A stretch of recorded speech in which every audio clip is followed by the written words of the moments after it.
Hello बच्चों, chemical bonding के एक और लेक्चर में आप लोगों का स्वागत है।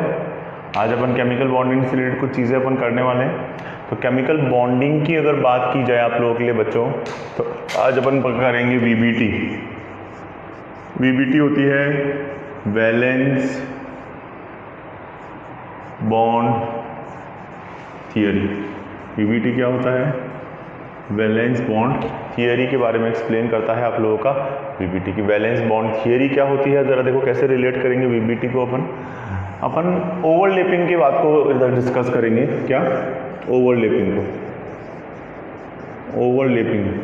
को अपन यहाँ पर डिस्कस करेंगे। ओवरलैपिंग कैसे रिलेट करना है, क्या होता है, कैसे समझना है ओवरलैपिंग के कॉन्सेप्ट को। अब देख समझो, ये बात समझना बच्चों कि दो एटम ओवरलैप, बॉन्ड बनाना मतलब ओवरलैप करना, बॉन्ड फॉर्मेशन मतलब ओवरलैप करना। तो जब दो एटम, जब हम मान रहे हैं, ठीक है, H ए एक एटम है, H बी एक एटम है, ठीक है, इसका न्यूक्लियस जो है Na है, इसका न्यूक्लियस जो है Nb है, ठीक है। इलेक्ट्रॉन इसमें रोटेट हो रहा है Ea, इलेक्ट्रॉन इसमें रोटेट हो रहा है Eb, ठीक है। तो जब दो एटम ओवरलैप, मॉलिक्यूल बनाते वक्त दो एटम जब ओवरलैप हो रहे हैं तो किन किन पार्टिकल्स के बीच में, या सब एटॉमिक पार्टिकल के बीच में अट्रैक्शन होगा और किन किन सब एटॉमिक पार्टिकल के बीच में रिपल्शन होगा, वो अपन जो है वैलेंस बॉन्ड थियरी से देखेंगे। देखो अट्रैक्शन जो होगा, ध्यान से समझना, अट्रैक्शन होगा अपोजिट चार्जेस में, अट्रैक्शन, ठीक है। तो अट्रैक्शन इन द पार्टिकल्स की अगर बात की जाए कि किन किन पार्टिकल्स में अट्रैक्शन हो रहा है, तो पॉजिटिव और नेगेटिव। अच्छा, न्यूक्लियस हमेशा कौन सा चार्ज होता है? पॉजिटिव, और इलेक्ट्रॉन हमेशा नेगेटिव। न्यूक्लियस फिर से पॉजिटिव, ठीक है। अब अट्रैक्शन वो किस किस में हो रहा है? अट्रैक्शन बिटवीन होता है Na और Ea, एक ही एटम का न्यूक्लियस, एक ही एटम का इलेक्ट्रॉन, सीधी बात है अट्रैक्शन होगा। इसके अलावा Na का किससे अट्रैक्शन होगा? जब दोनों पास आ रहे हैं तो इसका पॉजिटिव उसके नेगेटिव को भी तो अट्रैक्ट करेगा। तो Na आपको क्या अट्रैक्ट कर रहा है? Eb को अट्रैक्ट कर रहा है। पॉजिटिव चार्ज इसके नेगेटिव चार्ज को, इसका पॉजिटिव चार्ज इसके नेगेटिव चार्ज को अट्रैक्ट, जब दोनों पास आ रहे हैं तो, ठीक है। और सिमिलरली बात की जाए तो Nb जो है, ठीक है, Nb जो है वो किसको अट्रैक्ट करेगा?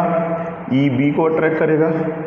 और Nb जो है वो किसको अट्रैक्ट करेगा? Ea को। भाई ये वाला खुद के वाले को तो अट्रैक्ट करेगा, इसके वाले को भी अट्रैक्ट करेगा, ठीक है।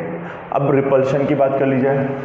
रिपल्शन की अगर बात की जाए, अच्छा इसके डायग्राम को देखो, इसको डायग्राम फॉर्म में कैसे बनाना है अट्रैक्शन वाला, इस तरीके से Na, Nb, Ea और Eb, ठीक है। ये वाली बात क्लियर है? तो देखो ये मॉलिक्यूल क्या कर रहे हैं आपस में, Na, Ea और Eb दोनों को अट्रैक्ट कर रहा है, तो मैंने एरो ऐसा बना दिया। Na क्या कर रहा है? Ea और Eb दोनों को अट्रैक्ट कर रहा है। अपोजिट में Nb की अगर बात की जाए तो ऐसे होगा, Ea और Nb दोनों को अट्रैक्ट कर रहा है। सिमिलरली आप लोगों का ये वाला कॉन्सेप्ट, Na और Eb को अट्रैक्ट कर रहा है। ये कौन सा फिनोमिना हो गया? देखो Na किसको अट्रैक्ट कर रहा था? Ea और Eb को, Ea और Eb को अट्रैक्ट कर रहा है। Nb किसको अट्रैक्ट कर रहा था? Ea और Eb को अट्रैक्ट कर रहा था। ये तुम्हारा अट्रैक्शन का डायग्राम हो गया। अब देखो रिपल्शन की बात की जाए, repulsion between the particles, repulsion की अगर बात की जाए तो रिपल्शन किस किस में होगा, ध्यान से समझने की कोशिश करना। अब देखो सेम चार्ज जिसमें होगा, यानी कि इसका प्लस इसके प्लस से रिपल्शन फील करेगा और इसका माइनस इसके माइनस से रिपल्शन फील करेगा। तो रिपल्शन होगा Na और Nb के बीच में। क्यों? क्योंकि दोनों पे पॉजिटिव चार्ज है, न्यूक्लियस है। और इसके बिना रिपल्शन किस किस के बीच में होगा? Ea और Eb के बीच में रिपल्शन होगा, Ea और Eb के बीच में रिपल्शन होगा। ये वाली बात क्लियर, ठीक है। रिपल्शन का डायग्राम बना ले, कैसे? Na और Nb एक दूसरे से दूर, और Ea और Eb जो कर रहे हैं एक दूसरे को इस तरीके से, अट्रैक्शन वाला, रिपल्शन वाला। नोट कर लो।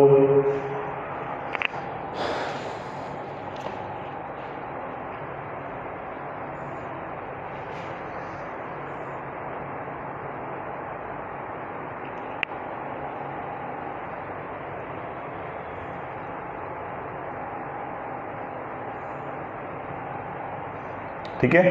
अब देखो जब भी दो मॉलिक्यूल्स क्लोज आ रहे हैं, जब भी दो मॉलिक्यूल्स आप लोगों के क्लोज आ रहे हैं तो देखो किस किस के बीच में अट्रैक्शन होगा। जैसे जैसे वो पास आते जाएंगे, पहले वो मॉलिक्यूल सपोज इतनी डिस्टेंस पे था, कोई दिक्कत नहीं थी, एनर्जी से ज़्यादा, दोनों की इंडिविजुअल एनर्जी ज़्यादा, जैसे पास आए एनर्जी थोड़ी कम होने लग गई, और पास आए एकदम क्लोज आ गए, बॉन्डिंग बना ली तो एनर्जी क्या हो गई, यहाँ से कम होना स्टार्ट हो गई। ये स्ट्रेट लाइन,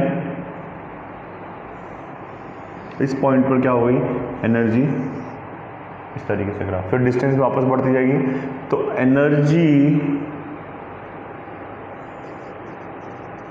एनर्जी और डिस्टेंस बिटवीन द एटम्स के बीच में कैसे ग्राफ बनेगा, ये जैसे जैसे मॉलिक्यूल, देखो मॉलिक्यूल पास मतलब वो क्या कर रहा है, एफर्ट कर रहा है, उसकी एनर्जी क्या हो रही है, रिलीज हो रही है, एनर्जी कम, मॉलिक्यूल की स्टेबिलिटी ज़्यादा, मॉलिक्यूल दूर, ठीक है। जैसे जैसे पास आए एनर्जी क्या हो गई, कम हो गई, और एनर्जी कम मतलब क्या हो, एनर्जी का मतलब डिस्टेंस क्या हो गई, डिस्टेंस इस तरफ बढ़ रही, इस तरफ डिस्टेंस ज़्यादा तो एनर्जी ज़्यादा, जैसे जैसे पास हो जाएंगे डिस्टेंस क्या होती जाएगी, कम होती जाएगी, नोट कर लो। फिर आगे की बात, अगर अब बात करें किस किस तरह का बॉन्डिंग फॉर्म होता है, types of bonding, sigma bond और पाई बॉन्ड की बात करें,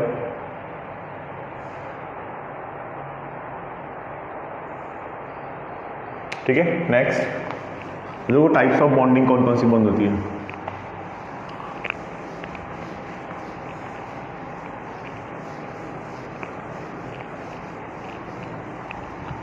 नेक्स्ट आता है सबसे पहले टाइप ऑफ बॉन्डिंग में, टाइप ऑफ ओवरलैपिंग या टाइप ऑफ बॉन्डिंग बोल दो, टाइप ऑफ बॉन्डिंग।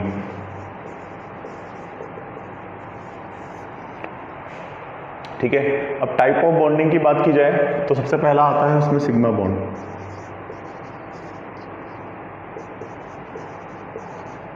ये सिग्मा का ऐसा बनाते हैं आप लोगों, सिग्मा बॉन्ड, ठीक है।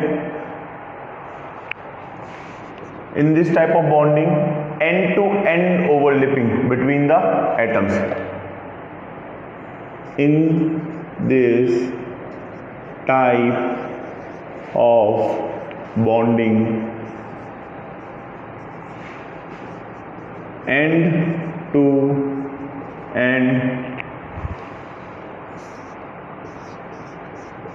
overlapping between the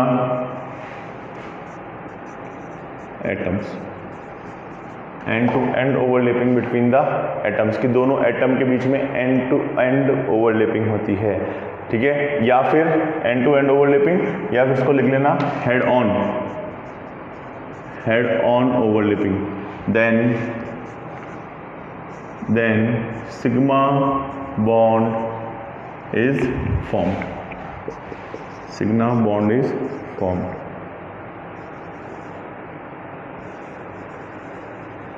ठीक है, देखो डायग्राम से समझ में आएगा। इसमें सबसे पहली जो टाइप आती है वो होती है एसएस और ओवरलैपिंग। एसएस बॉन्ड या एसएस ओवरलैपिंग में जो बॉन्ड बनता है उसे बोलते हैं सिग्मा बॉन्ड, या एसएस सिग्मा बॉन्ड, ठीक है। एसएस ओवरलैपिंग में क्या होता है, एस जो रहता है अपन ने पीरियोडिक टेबल में एटॉमिक स्ट्रक्चर में पढ़ा है कि एस जो रहता है हमेशा स्फेरिकल शेप में रहता है, दिस प्लस दिस, हमेशा एस जो रहता है स्फेरिकल शेप में रहेगा, दोनों क्या हो जाएंगे, सिंपली क्या हो जाएंगे, इस तरीके से। एग्जाम्पल लिख लो हाइड्रोजन बॉन्डिंग का एग्जाम्पल, कि एस, एक S orbital and another S orbital overlap, 2 s orbitals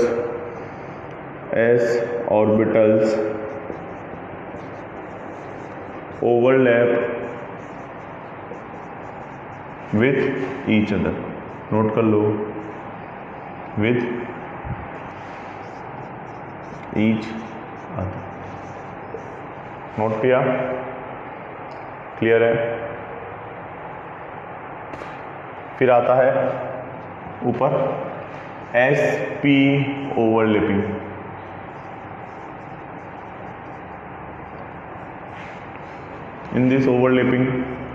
in this overlapping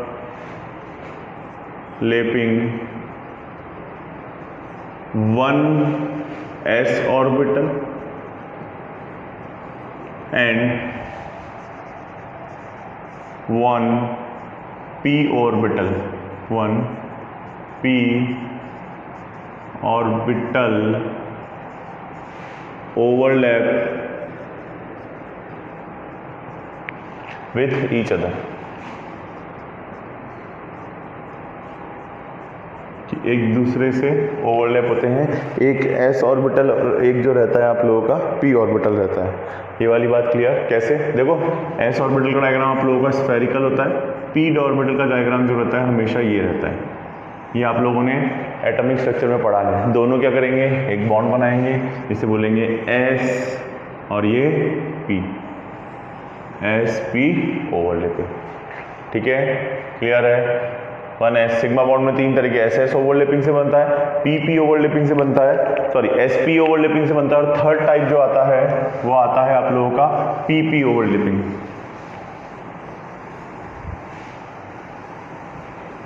third type जो आता है आप लोगों का क्या आता है, पी पी ओवरलैपिंग।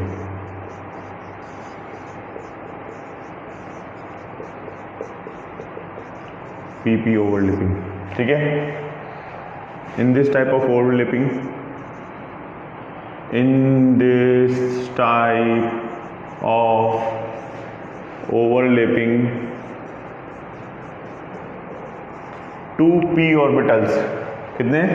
दो p orbitals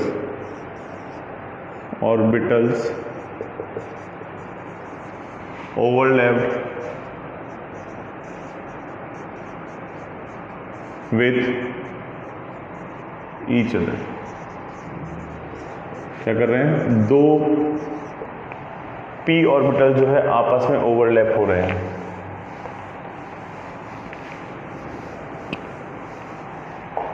कैसे? देखो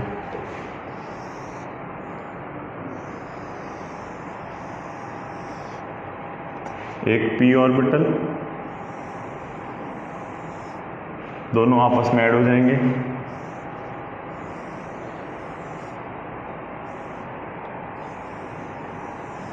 दो p ऑर्बिटल आपस में। ठीक है, ये भी p है, ये भी p, कौन सी है, हो गई sp ओवरलैपिंग, और ये आप लोगों की हो गई p p ओवरलैपिंग। कौन सी ओवरलैपिंग हो गई, p p overlapping. This point is clear. फिर आता है पाई बॉन्ड। पाई बॉन्ड, इसको सिंबल को पाई बॉन्ड।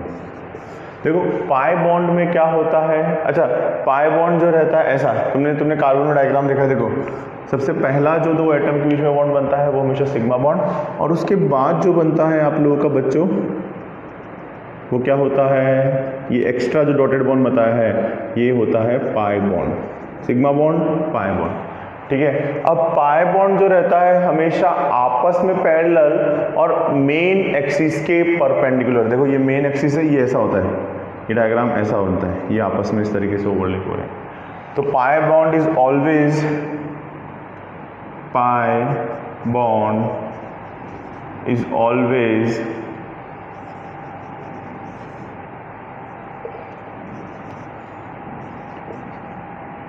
ठीक है, पैरेलल का साइन बना रहा हूं, parallel to each other and perpendicular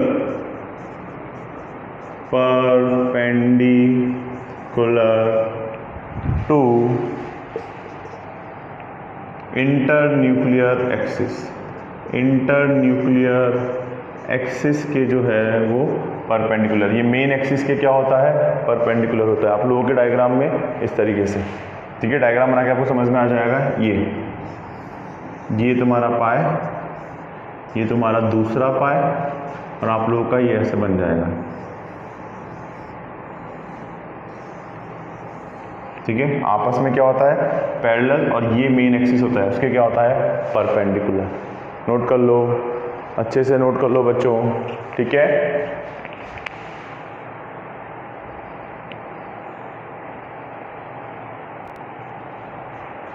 देखो बच्चों, VBT के बाद अपन पढ़ने वाले हैं हाइड्रोजन बॉन्ड, ठीक है। वैलेंस बॉन्ड थियरी में ओवरलैपिंग के बारे में बताया था, किस किस तरह की होती है, सिग्मा बॉन्ड, पाई बॉन्ड, मैंने आप लोगों को लिखवा दिया है।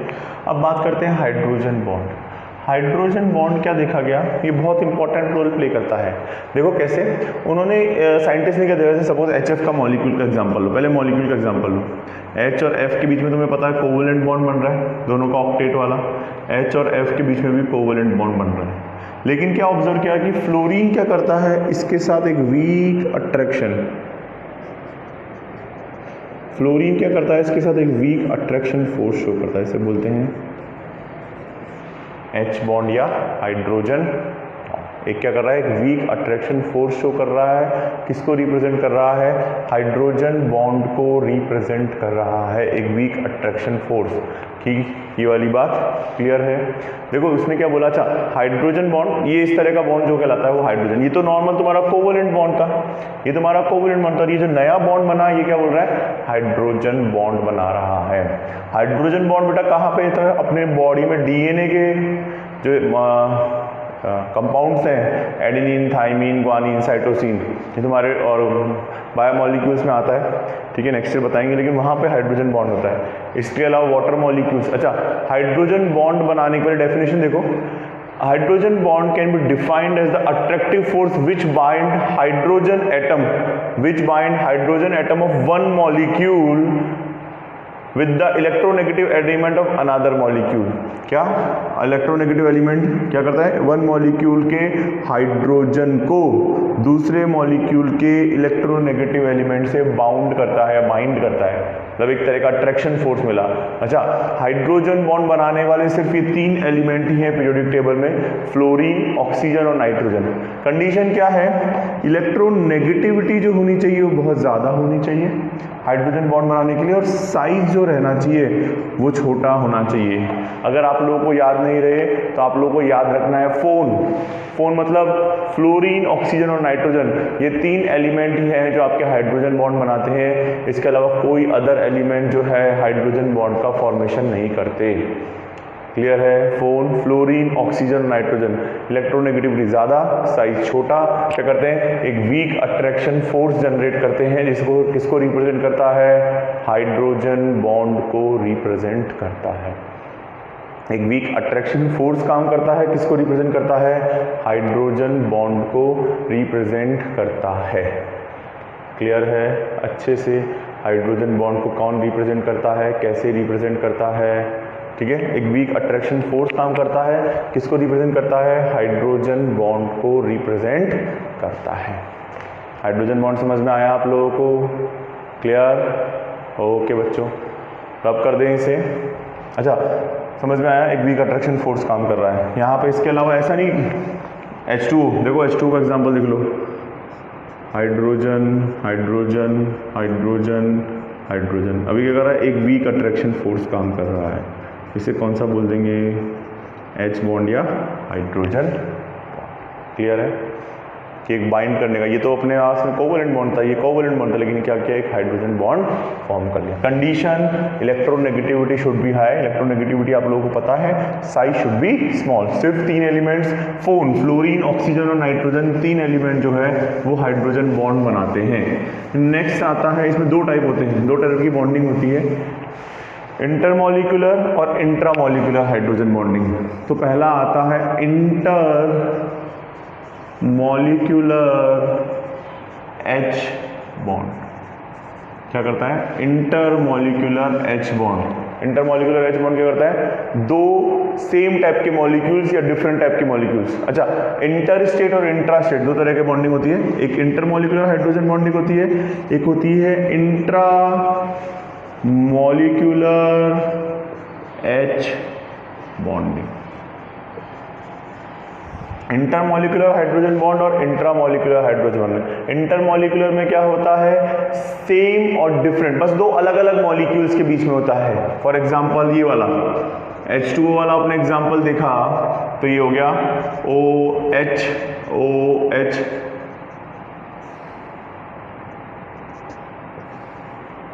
ये जो बना आप लोगों का H बॉन्ड बन गया। या फिर ऐसे ले लो HF और तुम्हारा लिया मैंने H2O.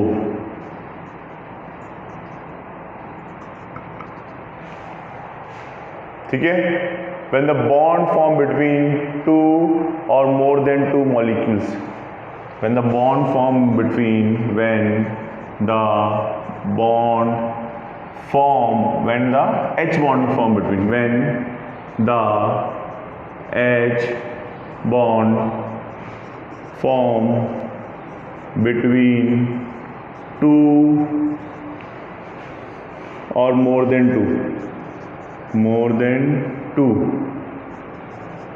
ब्रैकेट में लिख लेना, same and different type molecules, different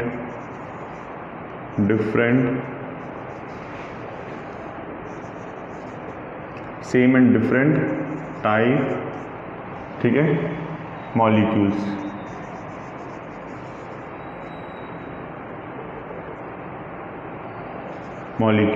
क्या कहलाएगी?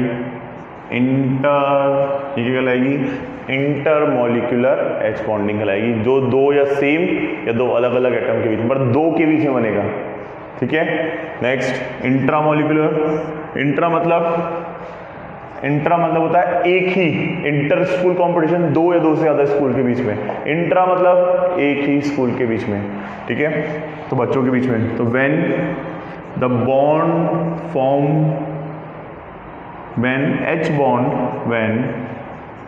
H bond is formed in same molecule,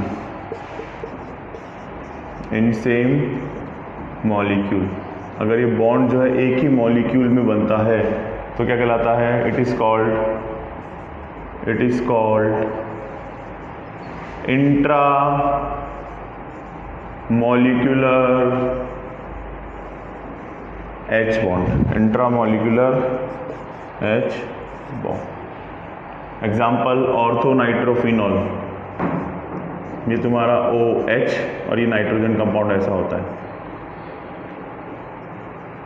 तो इनके बीच में एक वीक अट्रैक्शन, एक ही मॉलिक्यूल है ये पूरा का पूरा एक ही मॉलिक्यूल है, तो किसका एग्जाम्पल हो गया? इंट्रा मतलब एक ही molecule, intra molecular H bond. Clear है?